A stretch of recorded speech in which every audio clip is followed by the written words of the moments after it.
Ready. Play. Okay, final one on my list is Karolina Muchova against Iga Swiatek.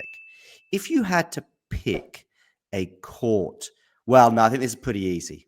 If you had to pick conditions that you would like, just if Karolina could choose anywhere, anytime, any place, it would basically be any grass court in the world, I guess, to play Iga on. But if it was away from grass, where would Karolina maybe? Well, I mean, she pushed her very close, obviously, in that French Open final. So, maybe just somewhere on clay. Although maybe Karolina would go, let's go US Open, given her performances there, and Iga's Yeah, a kid, Dubai, wants to play. Cincinnati, something like this, probably. Yeah. And so, therefore, my I'm getting at basically is I would be extremely excited by this match if it was on about half of the tour. But there's a second half where I'd be less excited about, and maybe even a third of the tour where I'd be even less excited about, and maybe even 2 or 3 tournaments where I'd be like, Iga's a hot favorite here. And one of those would be Indian Wells. Yeah, not sure. Obviously, Muchova is someone who has troubled Iga before. Definitely one of the more stylistically tricky matchups, just because she can do anything on the court. Really, she can really take Iga away from these baseline patterns she loves, and basically force her to go forward, or I don't know, just go forward herself, put that pressure on return. But I don't know. After seeing the United Cup, I know it was a pretty competitive straight setter for Swiatek, but considering this is also her court. I just can't really go anywhere else than just say that Iga is probably going to take this one.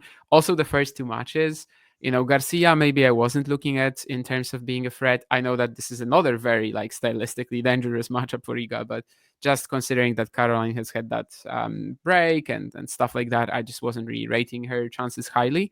But Yastremska, I know she was crushing her opponents. She gave Jabeur 4 games. She was great in Dubai in the first set against Iga as well. Then collapsed, but the first set was good. And yeah, she just shows up in Indian Wells. I know that she was completely off her game, and every single stroke was in the fence. But that's kind of what we've been seeing on this court against Iga for the most part. I think since 2022, she is 18-1 in Indian Wells. Doesn't seem like the conditions that one loss. Is there I don't want to say an asterisk, but was that the one against Rebecca, and then she doesn't play? Yeah, Miami? There's a slight asterisk. I mean, some people will say that it's more than we kind of consider it. Some people just say that, oh, this should not be looked at. Anyway, it was a 2-6, 2-6 loss to Rybakina, but it was a loss to Rybakina. And basically any other match has been, well, not in 2022, but since 23, basically any other match has been just a foregone conclusion when she steps onto the court, wins the first 5 games, and then it's over.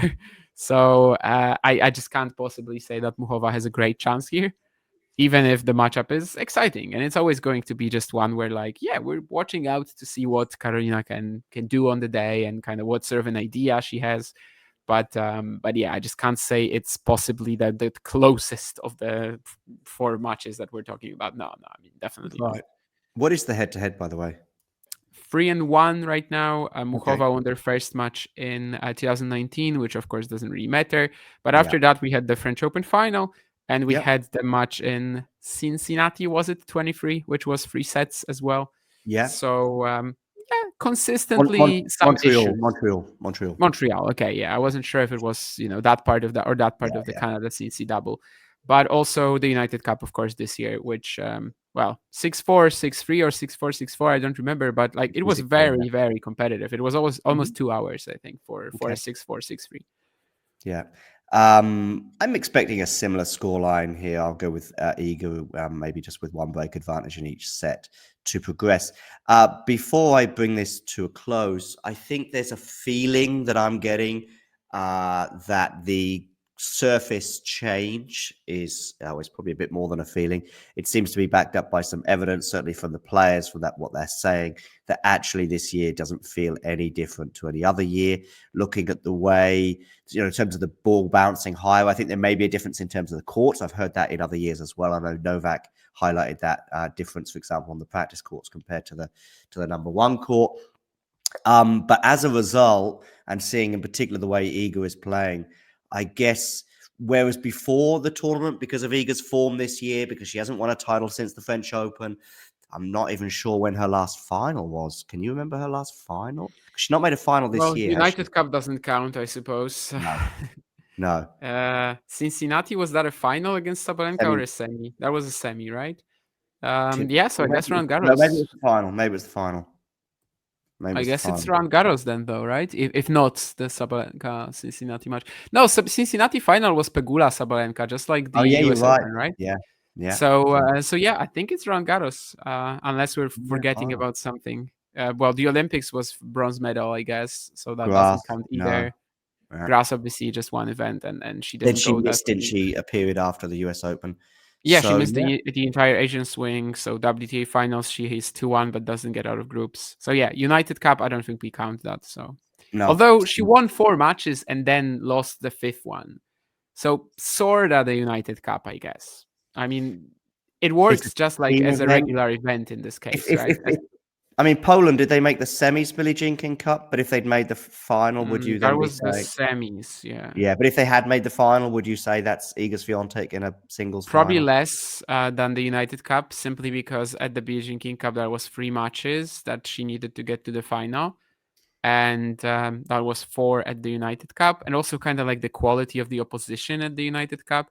Of course, not talking about Marin Helgo, sorry, but Muchova, Bolter, Rybakina, and then Mm-mm. Goff, like in a final. It sort of counts to me as a final in this sense, but it didn't necessarily like have to if it was other opponents. Let's just say that.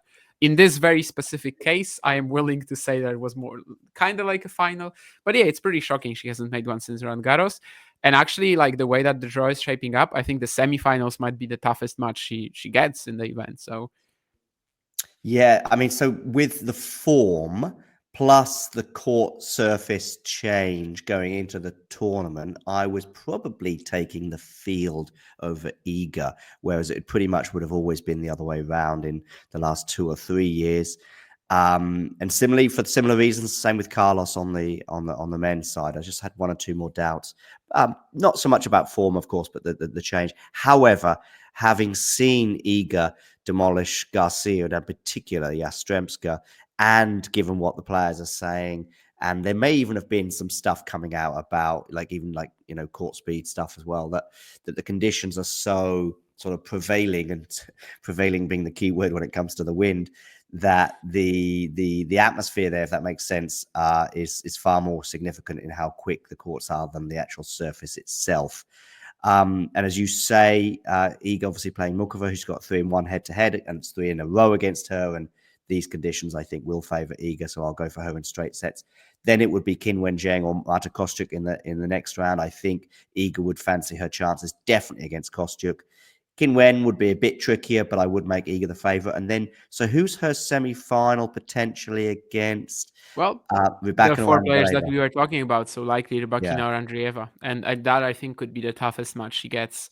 even I tougher in think the we've final. kind of lucked Swiatek playing like in 23 on the way to the semis, and also last year on the way to the title. She really didn't play any like elite opposition in Indian Wells. What was it No, last year? Sakari in the final, Aqua in the Kostyuk final, Kostyuk semi, semi. Wozniacki in the quarters, I think. Maybe. Oh So wow. yeah, we really haven't gotten any like proper, Swiatek Sabalenka, Swiatek Rybakina showdowns. I mean, we can definitely add Andreeva to this group if she also makes the Yeah. semis here. So yeah, I'd love to see a match like this. I'm not saying that Iga won't be the favorite. I do think she is the main favorite. She's just not as overwhelming of a, title contender as she was in 2024. For that, well, the final though, if it's Madison Keys or Sabalenka, I guess they would counter your argument of being the Yeah, I most mean, difficult. Coco could count as well if she Could, if she finds gets her that game. far and starts Yeah. playing well, yeah. If you enjoyed this video, make sure you hit that like button. Don't forget to subscribe and click that notification bell so you don't miss out on all things tennis.